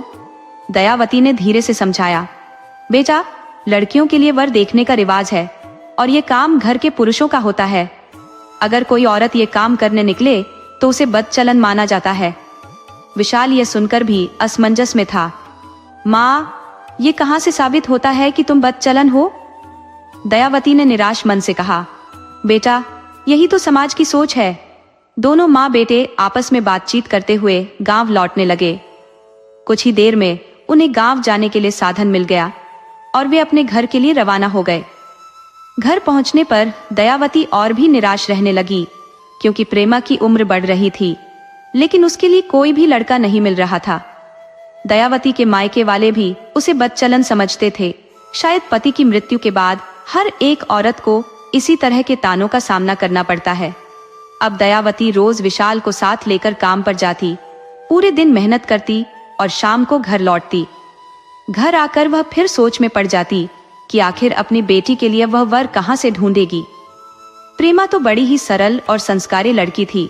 हर काम बड़े संयम और सहजता से करती थी, मगर न जाने क्यों समाज उसे स्वीकार नहीं कर पा रहा था। लोगों के मन में एक ही धारणा घर कर चुकी थी कि प्रेमा बदचलन औरत की बेटी है और उसी का चलन आगे भी रहेगा। दयावती ने प्रेमा की शादी के लिए बहुत कोशिशें की, लेकिन कोई भी लड़का नहीं मिला। प्रेमा की उम्र अब 20 वर्ष की हो चुकी थी, जो गांव के लिहाज से बहुत ज्यादा मानी जाती थी। गांव के लोग अब ताने देने लगे थे, क्या बेटी की शादी नहीं करोगी? बेचारी को ऐसे ही बिठाए रखोगी? ये सब सुनते सुनते एक दिन दयावती का दिल जिंदगी से भर गया। उसी रात उसने फांसी लगाकर अपनी जीवन लीला समाप्त कर ली। सूरज की पहली किरण के साथ तीनों बच्चे अपनी दिनचर्या के अनुसार उठ गए। प्रेमा, जो हमेशा अपनी माँ के कार्यों में हाथ बटाती थी, उसे न पाकर आवाज देने लगी, माँ कहाँ हो? कई बार बुलाने पर भी जब कोई उत्तर न मिला तो वह अपने भाइयों से पूछने लगी, विशाल, क्या तुम जानते हो माँ आज बिना बताए कहाँ चली गई? विशाल ने लापरवाही से कहा, अरे कहीं किसी काम में लग गई होंगी। लेकिन प्रेमा को चैन नहीं पड़ा। माँ बिना बताए कभी बाहर नहीं जाती, तुम जरा पड़ोस में जाकर पता तो करो। विशाल ने अनमने भाव से कहा, ठीक है, अगर तुम्हें तसल्ली नहीं हो रही तो मैं देख आता हूँ। विशाल बाहर निकला और माँ को ढूंढने लगा। पड़ोस की हर जगह पूछताछ की, लेकिन कोई भी माँ का सुराग नहीं दे सका। थक हार कर जब वह घर लौटा और देखा कि माँ अब भी नहीं लौटी, तो तीनों बच्चों की धड़कनें तेज हो गई। वे सोचने लगे, आखिर माँ गई कहाँ? आखिरकार जब कहीं से कोई खबर नहीं मिली तो प्रेमा ने घर के अंदर ही ढूंढना शुरू किया। जब वह एक कमरे के पास पहुंची, जिसे केवल खास मौकों पर खोला जाता था, तो देखा कि वह अंदर से बंद था। उसकी आंखों में अविश्वास उमड़ पड़ा। दरवाजा अंदर से बंद कैसे हो सकता है? तीनों भाई बहन डर और आशंका में एक साथ खड़े हो गए, आंखों में आंसू और नजरें दरवाजे पर जमी हुई। प्रेमा ने दरवाजा खटखटाया, लेकिन कोई प्रतिक्रिया नहीं मिली। अब तक बाहर से कुछ पड़ोसी भी आ चुके थे और दरवाजा तोड़ने की बात करने लगे। वह पुराना पुश्तैनी घर था, लकड़ी के दरवाजे थे जिन्हें तोड़ना मुश्किल नहीं था। छैनी और हथौड़े की मदद से दरवाजा तोड़ा गया और जैसे ही वह खुला, पूरे घर में चीख पुकार गूंज उठी। दर्दनाक चिल्लाहटों ने आसपास के लोगों को भी इकट्ठा कर लिया। दरवाजे के भीतर का दृश्य देखकर सभी बच्चों ने रोते बिलखते अपने सिर पीटने शुरू कर दिए। दयावती को फांसी के फंदे से उतारते हुए तीनों बच्चे चीख चीख कर रोने लगे। वे भगवान से सवाल करने लगे, हे भगवान, आखिर हमने तेरा क्या बिगाड़ा था? कभी भगवान को दोष देते तो कभी खुद को कोसते। पिता की मृत्यु का दुख इतना नहीं था, क्योंकि तब भी उनके पास माँ का सहारा था, लेकिन आज वह एकमात्र आस भी टूट चुकी थी। पड़ोस के लोग उन्हें सांत्वना देने लगे, कुछ कहने लगे, दयावती बेचारी कितनी सरल और निष्कपट थी, जब भी मिलती हंसकर बात करती थी। कुछ अन्य लोग कहने लगे, दयावती को हमने बचपन से देखा है, कितनी शांत और नेक महिला थी। वही लोग जो कल तक उसे बदचलन कहकर ताने मारते थे, अब उसकी तारीफें कर रहे थे। उनके तानों की ही वजह से दयावती आज इस दुनिया को छोड़ गई। पड़ोसियों ने मिलकर दयावती का अंतिम संस्कार करवाया। दयावती के मायके वालों ने भी उसकी दिन और तेरहवीं करने की जिम्मेदारी ली। वे बोले, हम अपनी बहन के लिए सब कुछ करेंगे, उसे बड़े धूमधाम से विदा करेंगे। दयावती की 13वीं भी बड़े धूमधाम से की गई।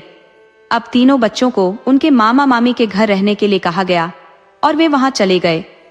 इस बीच तीनों बच्चे अब तक बहुत समझदार हो चुके थे, पर माँ की कमी उनके जीवन से कभी पूरी न हो सकी। विशाल और रामदास नजदीकी शहर में मेहनत कर रहे थे। वहां काम की तलाश में दिन भर पसीना बहाते और शाम ढलते ही अपने मामा मामी के घर लौट आते। तीनों भाई बहन अब एक अलग हिस्से में रहने लगे थे। प्रेमा स्वभाव से गुणी और मेहनती, सिलाई कढ़ाई का काम कर घर का खर्च संभालने लगी थी। माँ के निधन के 4 वर्ष बाद इन सभी ने कठिन संघर्ष कर एक अच्छी खासी रकम जमा कर ली थी।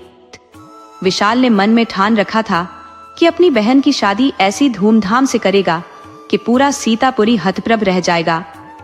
अब बारी थी प्रेमा के लिए वर की तलाश करने की। दोनों भाई अपनी बहन के लिए एक योग्य वर ढूंढने निकल पड़े। कई जगहों पर गए, मगर कोई लड़का दिल को नहीं भाया। विशाल सोचता रहा, मेरी बहन ने इतने कष्ट झेले हैं, उसकी शादी मैं ऐसी करूंगा कि पूरे गांव को गर्व हो। रास्ते में दोनों भाई आपस में चर्चा करते हुए जा रहे थे। विशाल बोला, शिवपुर के बाबूजी का लड़का कैसा रहेगा?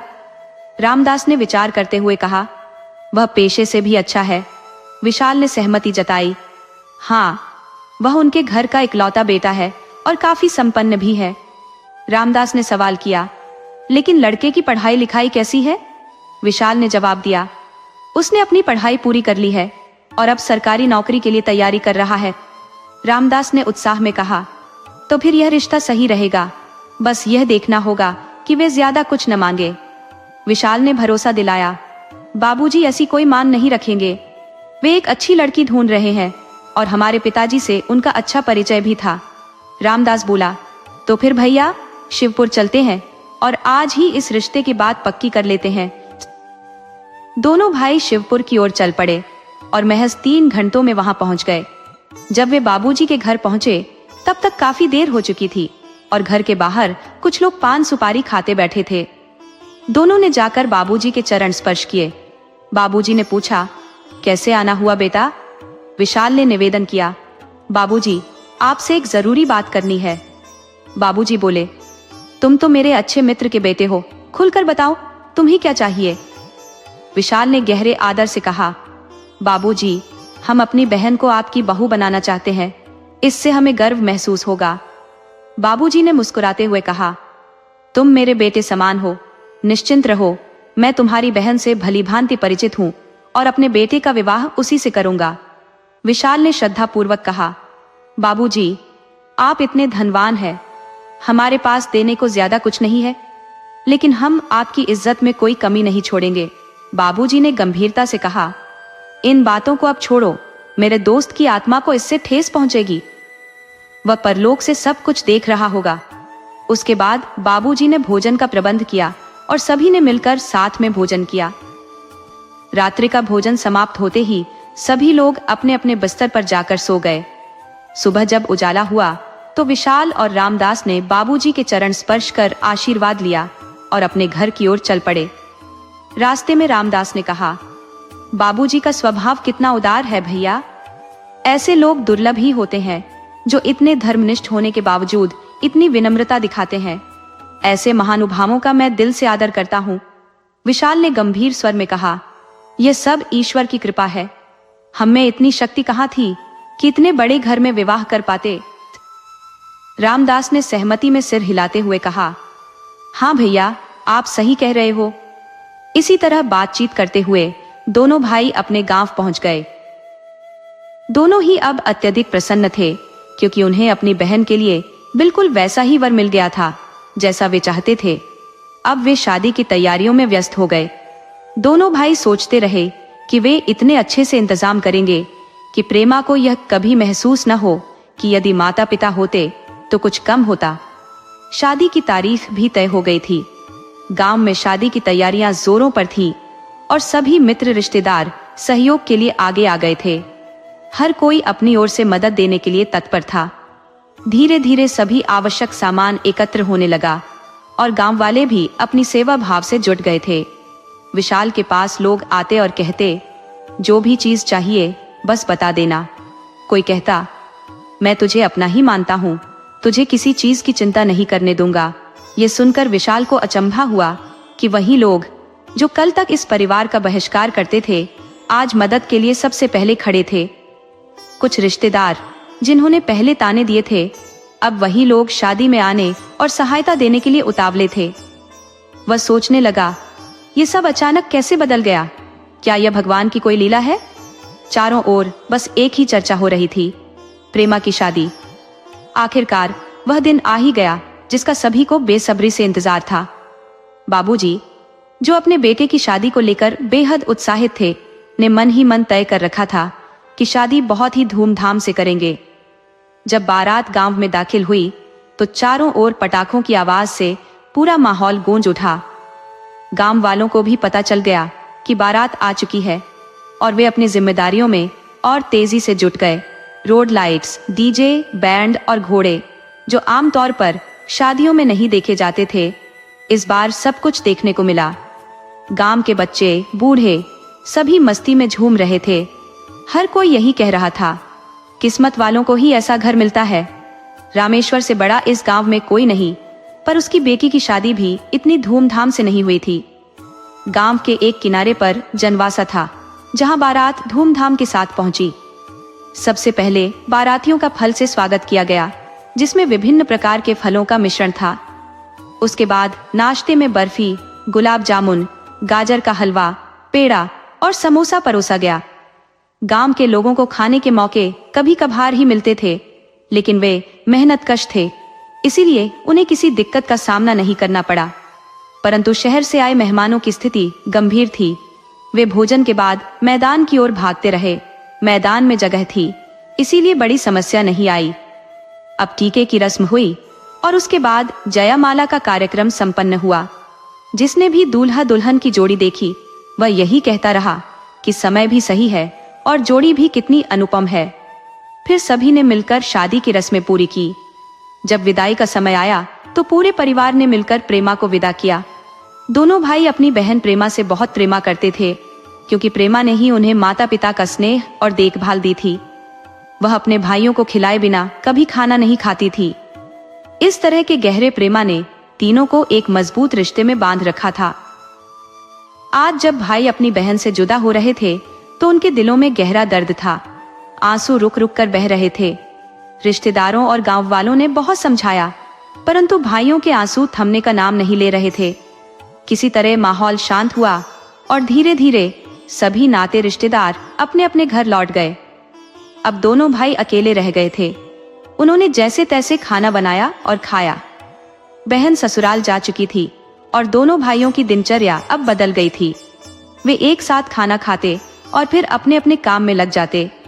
समय बीतता गया और सभी लोग अपने कामों में व्यस्त हो गए। कुछ समय बाद ईशीपुर से एक तार आया जो प्रेमी के नाम से था।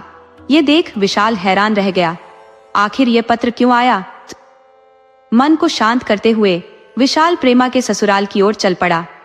जब वह वहां पहुंचा तो देखा कि घर में भारी हलचल मची हुई थी। ये सब देखकर विशाल चौंक गया। तभी प्रेमा रोते हुए विशाल के पास आई और बोली, भैया, इस घर में मुझे बहुत दुख दिया जाता है। मुझे यहाँ से ले चलो, मैं यहाँ नहीं रह पाऊंगी। विशाल ने उसे समझाते हुए कहा, ऐसा मत कहो बहन, मैं तुम्हारे बिना जीवित नहीं रह पाऊंगा। प्रेमा ने हर्ष, अपने पति, के बारे में शिकायत करते हुए कहा, हर्ष को कोई परवाह नहीं। वह दिन रात घर से बाहर रहता है और जब आता है तो दारू पीकर पड़ा रहता है। जब से मैं इस घर में आई हूँ, न उसने मुझसे कभी ढंग से बात की है और न ही मुझे अपना माना है। ऐसी जिंदगी से तो मर जाना ही अच्छा है। अपनी बहन की बातें सुनकर विशाल का दिल टूट गया। उसे विश्वास नहीं हो रहा था कि उसके अरमानों से भरे विदाई के बाद उसकी बहन इस स्थिति में है। विशाल को यह समझ नहीं आ रहा था कि आखिर इस प्रतिष्ठित घर में ऐसा माहौल कैसे हो सकता है। लेकिन प्रेमा भी झूठ नहीं बोल सकती थी। विशाल ने सोचा कि यदि घर पर कोई होता तो वह प्रेमा को मायके ले जाता, ताकि वह कुछ समय वहां रहे और मन बदल सके। उसने बहन को दिलासा देते हुए कहा, मैं तुम्हें दिवाली पर लेने आऊंगा, तुम चिंता मत करो, इसी घर को स्वर्ग बनाओ। ये कहकर विशाल ने विदा ली और घर की ओर चल पड़ा। विशाल सोचने लगा कि हर गृहस्थ जीवन के आरंभिक दौर में समस्याओं का होना स्वाभाविक है। ये कोई बड़ी बात नहीं है। लेकिन उसके जाने के बाद अब हालात और भी जटिल हो गए। हर्ष की दुर्वृत्तियां दिन ब दिन बढ़ती जा रही थी। हर्ष 22-23 दिन से घर की दहलीज पर कदम भी नहीं रखता था। बाबूजी भी इस हालत से हताश थे। सोच में पड़े रहते कि आखिर क्या उपाय करूं। मैंने तो हर्ष का विवाह इसलिए करवाया था कि शायद वह सुधर जाएगा। इकलौता पुत्र होने के नाते मैंने भी उसे अत्यधिक स्नेह दिया, उसकी हर मनोकामना पूर्ण की। मुझे क्या मालूम था कि यही स्नेह एक दिन मेरे लिए अभिशाप बन जाएगा। दूसरी ओर प्रेमा का जीवन मानो नरक बन गया था। जब भी वह अपनी वेदना सास के सामने रखती तो सास मानो आग बबूला हो जाती और उल्टे उसे ही दोषी ठहराने लगती। कहती, तुम्हें तो बस मेरे बेटे पर आक्षेप लगाना आता है, जैसे तुम स्वयं बहुत पवित्र हो। बेचारे प्रेमा को समझ नहीं आता कि अपनी व्यथा किससे साझा करे। बाबूजी तो स्वयं हर्ष की करनी से दुखी थे। उनका घर मानो एक खुले आकाश की तरह हो गया था, जिसमें हर समय चिंताओं के बादल मंडराते रहते। हर्ष, जिसने नौकरी की तैयारी तो मानो नाम मात्र की थी, बस अपनी ही मस्ती में डूबा रहता। उसके बारे में गंदी अफवाहें फैलती रहती। कभी किसी लड़की के साथ घूम रहा है तो कभी दोस्तों के संग अय्याशी कर रहा है। ऐसे किस्से आए दिन सुनने को मिलने लगे थे। हर्ष अब पूरी तरह से काबू से बाहर हो चुका था। इन बातों से प्रेमा का मन भारी रहने लगा था। पहले तो वह सोचती थी कि वक्त के साथ सब कुछ ठीक हो जाएगा, परंतु हर्ष की आदतें बद से बदतर होती जा रही थी। आखिरकार प्रेमा ने अपने भाई विशाल को पत्र लिखा कि भैया, मुझे इस घर से ले जाओ, नहीं तो मुझे जीवित नहीं पाओगे। विशाल ने जैसे ही यह पत्र पढ़ा तो वह फौरन अपनी बहन के पास पहुंचा। घर पहुंचकर बाबूजी के चरण छुए और उनके सामने मौन होकर बैठ गया। विशाल ने कुछ नहीं कहा, बस शांत भाव से बाबूजी के समीप बैठा रहा। तभी बाबूजी बोले, बेटा, मैं भी इस स्थिति से बहुत व्यथित हूँ। मैं स्वयं अपने बेटे को काबू में नहीं रख पा रहा हूँ। प्रेमा, बेटी जैसी बहू मिलना किसी के लिए सौभाग्य की बात है। मैंने तो उसे पाकर बहुत आनंदित महसूस किया था। सोचा था कि अब शायद हर्ष भी सुधर जाएगा, लेकिन उसकी काली करतूतें दिन ब दिन बढ़ती ही जा रही है। हर्ष को शहर से बुलाया गया। उसने सभी की बातें बहुत ध्यान से सुनी। उसके हाव भाव से ऐसा प्रतीत नहीं हो रहा था कि वह इतना बिगड़ चुका है। सभी ने यह सोचकर चैन की सांस ली कि हर्ष अब सुधर जाएगा। विशाल भी अपने घर लौट गया और बाबूजी की सहमति लेकर हर्ष भी वापस शहर चला गया। मगर अगले ही दिन यह समाचार मिला कि हर्ष किसी लड़की को लेकर फरार हो गया। यह खबर आग की तरह फैल गई। जब प्रेमा को यह बात मालूम हुई तो उसका दिल टूट गया। तभी उसकी सास मानो अंगारे की तरह जलती हुई उसके पास आई और कड़वाहट भरे स्वर में बोली, यह सब तुम्हारी ही वजह से हो रहा है। अब प्रेमा के लिए इस सब को सह पाना नामुमकिन हो गया। अंततः उसने एक अंधेरी कोठरी में घुसकर फांसी का फंदा लगा लिया। प्रेमा की तुरंत मृत्यु हो गई और पूरे घर में मातम छा गया। चारों ओर एक ही चर्चा थी, बाबूजी की बहू ने फांसी लगा ली है। हाँ, प्रेमा ने अपनी जान दे दी। बेचारी, उसे यहाँ आकर सुख का एक भी क्षण नसीब नहीं हुआ। हर्ष ने उसके जीवन को विषाक्त बना डाला। खुद मर जाता तो किसी को इतना दुख न होता। जब भी प्रेमा घर से बाहर निकलती, वह इतने स्नेह से बोलती कि सुनने वालों का मन बहल जाता। मगर उसकी सास उसके लिए मानो एक झर का प्याला थी, जिसने कभी उसके साथ अच्छे शब्द नहीं बोले। बेचारे बाबूजी भी क्या कर सकते थे? हर्ष के सामने किसकी चलती थी? और आज प्रेमा इस दुनिया से विदा हो गई, हमें नरक की अग्नि में छोड़कर। वह तो यहाँ रहकर भी मानो हर दिन मर रही थी। आज जाकर उसे वास्तविक शांति मिली होगी। इधर जब विशाल और रामदास को यह समाचार मिला तो उन्हें तुरंत बुलाया गया। कहा गया कि तुम दोनों जितनी जल्दी हो सके आ जाओ, क्योंकि प्रेमा की हालत बहुत गंभीर है। दोनों भाई सूचना मिलते ही हड़बड़ाकर शिवपुरी के लिए रवाना हुए। जब वे पहुंचे तो चारों ओर हाहाकार सुनाई दे रहा था। उन्हें तुरंत आभास हुआ कि जरूर कोई अनहोनी हो चुकी है। जैसे ही वे घर पहुंचे, वहां मातम का सन्नाटा फैला था। विशाल ने अपनी बहन को देखा और उसे देखते ही होश खोकर धराशायी हो गया। जब उसे होश आया तो वह फूट फूट कर विलाप करने लगा। विशाल की रुलाई फटकर गूंजने लगी, हे भगवान, मैंने तेरा क्या बिगाड़ा था जो तूने मेरी इतनी कठोर परीक्षा ली? मेरी प्यारी बहन को मुझसे हमेशा के लिए छीन लिया। वह मुझसे कह रही थी, मुझे ले जाओ भैया, यहां से नहीं तो मैं बच नहीं पाऊंगी। पर उस वक्त मेरे मन पर पत्थर रखे थे, वरना यह दिन न देखना पड़ता। काश मैं उसे अपने साथ ही ले गया होता। विशाल और रामदास की यह वेदना किसी से सहन नहीं हो रही थी, लेकिन उन्हें सांत्वना देने वाले भी अपनी बेबसी में थे। दुख का पहाड़ जब टूटता है तो कोई उपदेश काम नहीं आता। दोनों भाइयों को अब जीवन का कोई रस शेष नहीं दिख रहा था। उन्होंने तो अपनी बहन की खुशी के लिए वर्षों तक कठिन परिश्रम किया था और आज सब कुछ निरर्थक हो गया। सभी ने मिलकर प्रेमा का अंतिम संस्कार किया और फिर अपने अपने घर लौट गए। विशाल और रामदास भी अपने घर की ओर चल पड़े। उन दोनों को ऐसा प्रतीत हो रहा था मानो अब दुनिया में उनके लिए कुछ भी शेष नहीं रहा। घर पहुंचकर वे दोनों बिना कुछ खाए पिए रात भर रोते रहे। सुबह जब उनकी आंखें खुली तो वे सूजी हुई थी और उनके चेहरे पर विषाद की लकीरें साफ नजर आ रही थी। आस पड़ोस के कई लोग उन्हें समझाने आए। सबने कहा, भगवान के आगे हम सब बेबस हैं, उसके फैसलों के आगे कोई कुछ नहीं कर सकता। सबके समझाने के बाद सभी लोग अपने अपने घर लौट गए। अब दोनों भाई एक दूसरे को दिलासा देते, एक दूसरे का सहारा बनते हुए बस जीने का प्रयत्न करते। उनके जीवन में अब कोई उद्देश्य शेष नहीं था, मानो वे बिना दिशा के बस चल रहे थे। उन्हें खुद भी समझ नहीं आता था कि वे आखिर क्यों जी रहे हैं।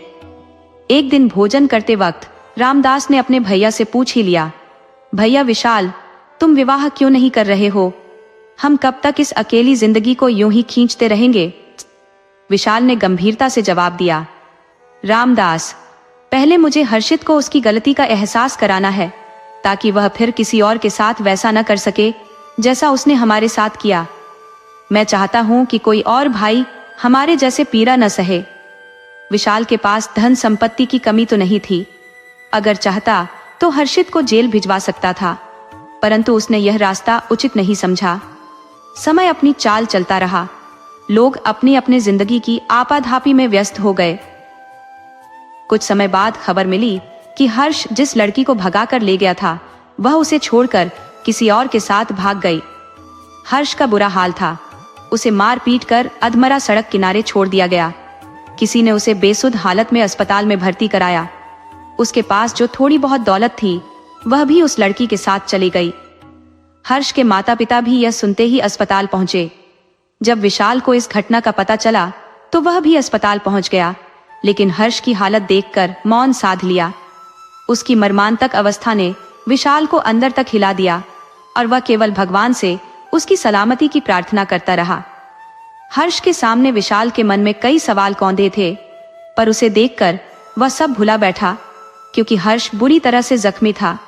उसकी खोपड़ी की नसें फट चुकी थी और काफी खून बह चुका था। विशाल ने काफी देर तक अस्पताल में रुकने के बाद घर की राह ली। इस दौरान हर्ष का इलाज जारी रहा। अब वह प्रेमा को याद कर पछताने लगा। उसे एहसास हुआ कि प्रेमा ने उससे सच्चा प्रेमा जताने की भरसक कोशिश की थी, परंतु वह मूर्खता और अज्ञानता के अंधकार में डूबा रहा, जो उसकी मर्मस्पर्शी भावनाओं को न समझ सका।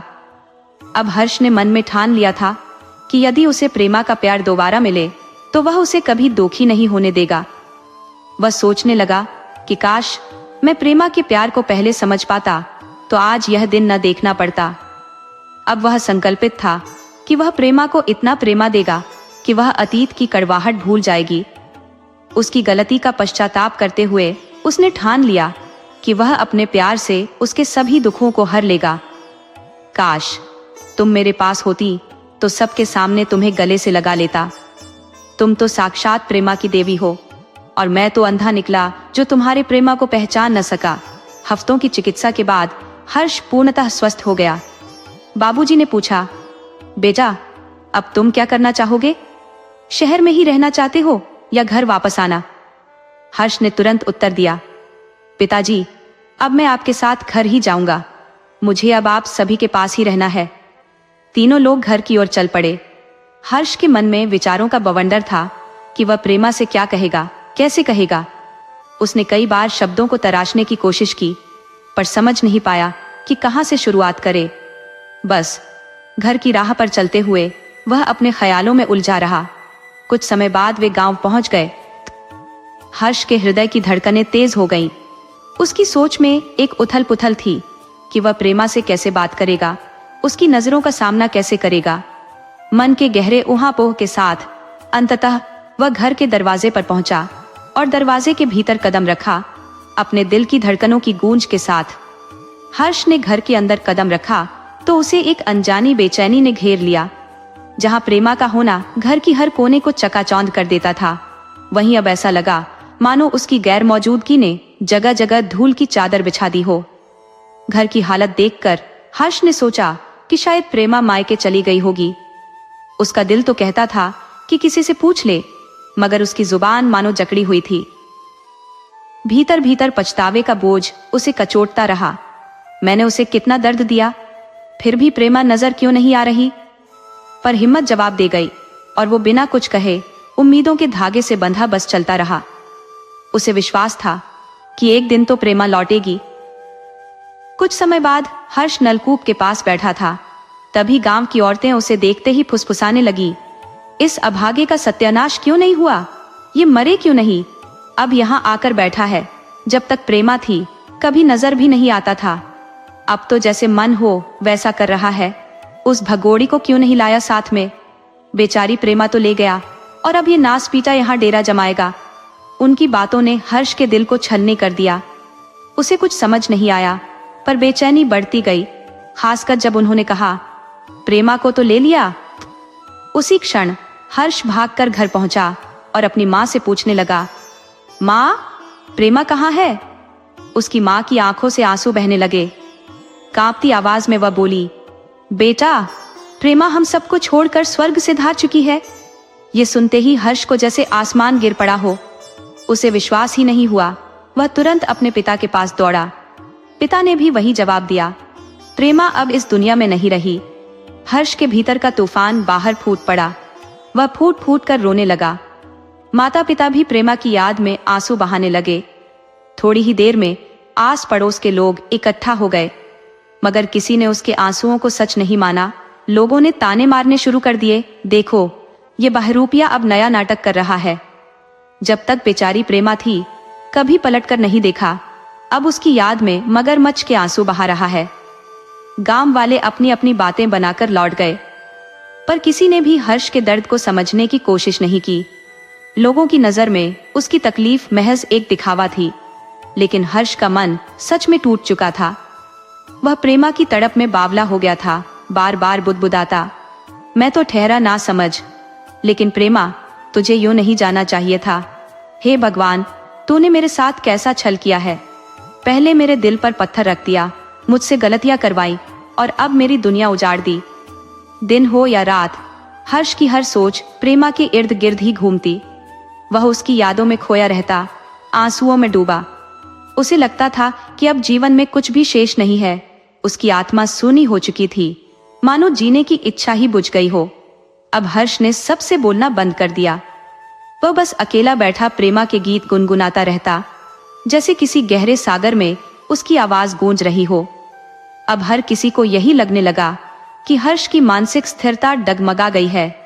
बाबूजी, जो प्रेमा को अपनी सगी बेटी की तरह स्नेह करते थे, उसकी मृत्यु ने उनके मन में गहरे घाव छोड़े थे। जब भी प्रेमा की आंखों में आंसू छलकते थे, बाबूजी के दिल में टीस उठती थी।